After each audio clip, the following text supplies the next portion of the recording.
ഉപയോക്താക്കൾക്ക് കൂടുതൽ സഹായകരമാകുന്ന രീതിയിൽ ഗൂഗിൾ ക്രോമിൽ സ്പാർക്ക് എന്ന പുതിയ ഓട്ടോണമസ് AI ഏജന്റ് അവതരിപ്പിച്ചു.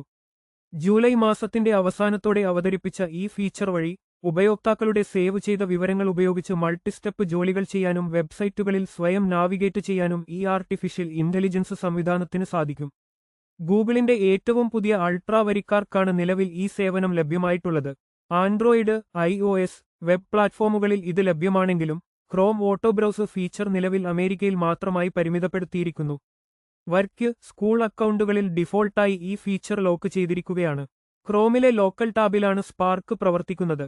ഉപയോക്താക്കളുടെ സെൻസിറ്റീവ് അക്കൗണ്ട് വിവരങ്ങളിലേക്ക് AI നേരിട്ട് പ്രവേശിക്കുന്നത് സുരക്ഷാ ആശങ്കകൾക്ക് ഇടയാക്കുന്നുണ്ടെങ്കിലും ഇതിനെ പ്രതിരോധിക്കാനായി Google user alignment critic, agent origin sets തുടങ്ങിയ പ്രതിരോധ സംവിധാനങ്ങൾ ക്രോമിൽ ഉൾപ്പെടുത്തിയിട്ടുണ്ട്.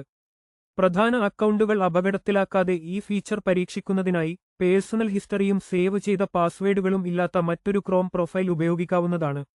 കൂടുതൽ വാർത്തകൾക്കായി ഞങ്ങളുടെ ചാനൽ സബ്സ്ക്രൈബ് ചെയ്യൂ.